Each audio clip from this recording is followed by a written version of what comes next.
আবার নতুন রেসিপি নিয়ে হাজির হয়ে গেছি। দুর্দান্ত স্বাদের এক পরোটা, একদম মুচমুচে, খেতেও দারুণ, না খেলে স্বাদ বোঝা মুশকিল। দেখুন, এঁচোড়ের কচি খোসা ফেলিনি, সেদিন আমি শেয়ার করেছি আপনাদের সাথে কাটলেটের। এঁচোড়ের খোসাগুলোকে আমি রেখে দিয়েছিলাম একদম কচি কচি। তার সাথে ছোলার ডাল নিয়েছি, একটা আলু নিয়েছি। এবার খোসাগুলো আমি ছোট্ট ছোট করে বানিয়ে নিয়েছি, প্রেসারে দিয়ে দিচ্ছি ভালো করে ধুয়ে। এবার জল দিয়ে দিলাম। এই খোসা কিন্তু ফেলবেন না। এবার আলুটা দিয়ে দিলাম, কেটে নিয়েছি। ছোলার ডালটাও দিয়ে দিচ্ছি। তিনটে একসাথে আমি একটু সিদ্ধ করে নেব। এঁচোড় যদি একটু পাকা হয় তাহলে কিন্তু আলাদা করে সিদ্ধ করবেন, একসাথে সিদ্ধ করবেন না। আমারটা খুবই কচি ছিল, তাই আমি একসাথে নিয়ে নিলাম। একটু লবণ দিয়ে দিলাম স্বাদ মতো। ঢাকাটা লাগিয়ে দিচ্ছি, আবার একটু জল দিয়ে দিলাম। এবার ঢাকাটা লাগিয়ে দিচ্ছি, দিয়ে আমি দুটো সিটি দিয়ে নিয়েছি। দেখুন সিদ্ধ হয়ে গেছে। এবার আমি ময়দা নিয়ে নিয়েছি কিছুটা। দেখুন সিদ্ধ কেমন কালারটা চেঞ্জ হয়ে গেছে। দেখুন হাত দিলেই একদম পেস্ট হয়ে যাচ্ছে। এবার ময়দাতে আমি লবণ দিয়ে দিচ্ছি,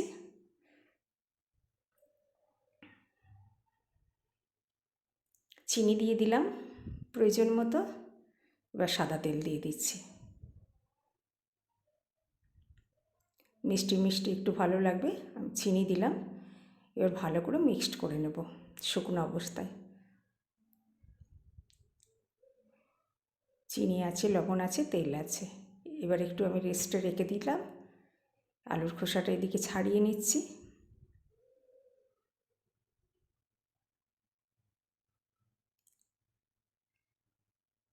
এবার এঁচোড়ের খোসাটাকে হাতে করে ভালো করে চটকে নেব। সবগুলো নিয়ে নিলাম।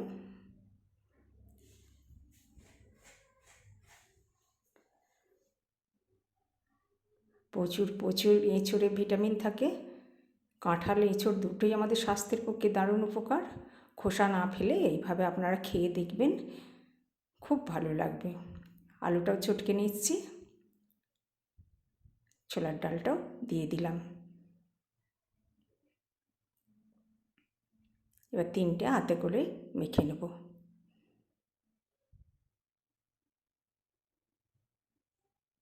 এবার আমি ময়দার সাথে মেখে নিচ্ছি।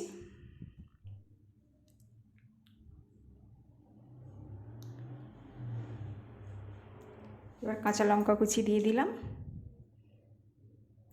ভেজে রাখা মশলাটা দিয়ে দিচ্ছি। ভাজা মশলাটা অবশ্যই দিতে হবে। এবার ভালো করে সব মিক্সড করে নিচ্ছি। আমি মিক্সিতে সব পেস্ট করতে পারতাম, তাহলে মুচমুচে হবে না, ওই জন্য আমি হাতে শুধু চটকে নিলাম।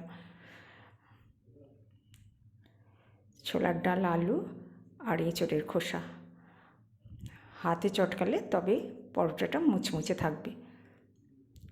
সব মশলাটা আমার দেয়া হয়ে গেল। ভালো করে মেখে নেব।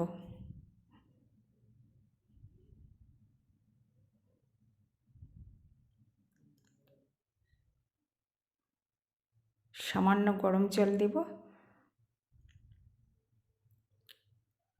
আবার ভালো করে মেখে নেব।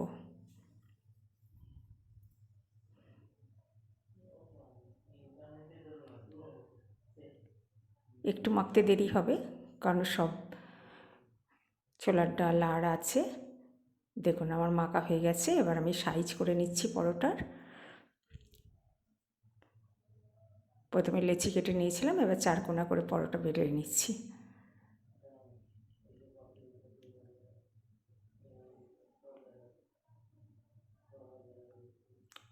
পরোটাটা খেতে দারুণ স্বাদ হয়েছে, আর খেলে দারুণ উপকার।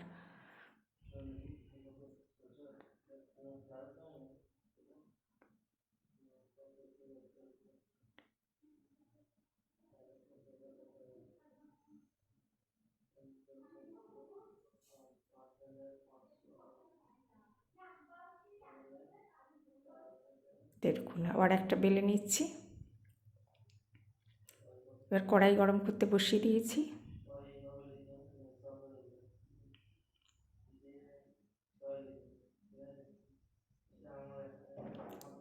কড়াই গরম হলেই আমি পরোটাগুলো ভেজে নেব। দেখুন একটা দিয়ে দিলাম।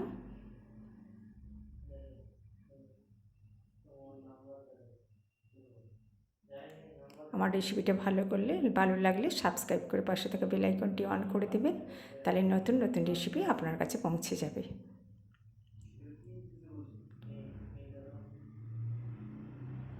খুব হিটে ভাজলে হবে না, তাহলে পুড়ে যাবে, মিডিয়ামে ভাজতে হবে। দেখুন উল্টে দেবো এবার আমি।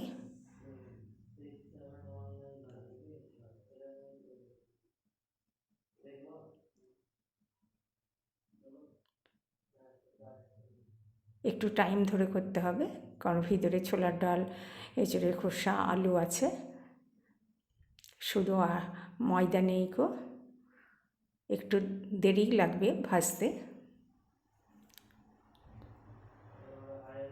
এবার আমি তেল দিয়ে দিলাম, সাদা তেল।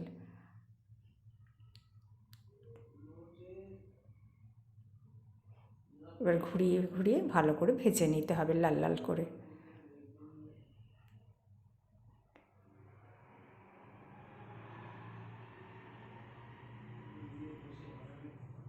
এবার উল্টে দিচ্ছি,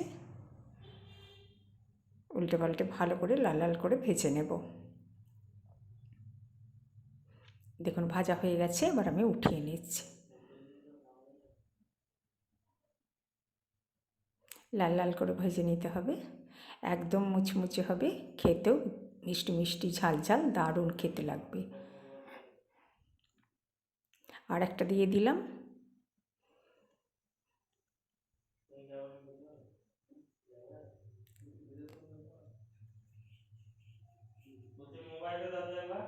আবার তেল দিয়ে দিচ্ছি।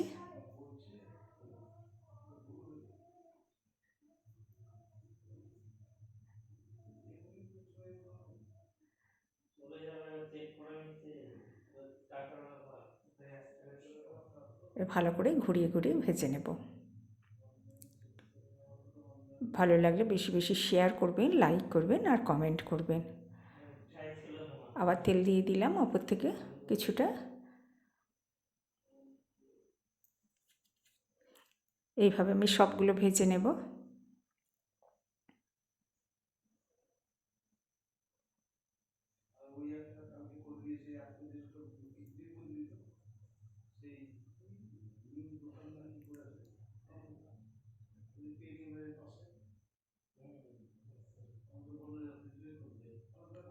দারুণ খাস্তা হয়, খেতেও দারুণ সুস্বাদু।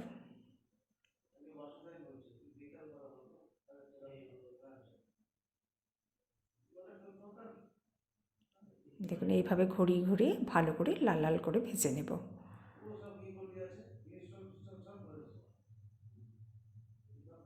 দেখুন হয়ে গেছে, এবার আমি এটা উঠিয়ে নিলাম।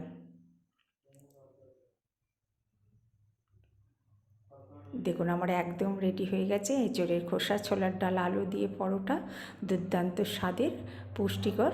আপনারা অবশ্যই বাড়িতে করে খাবেন আর বেশি বেশি শেয়ার করবেন।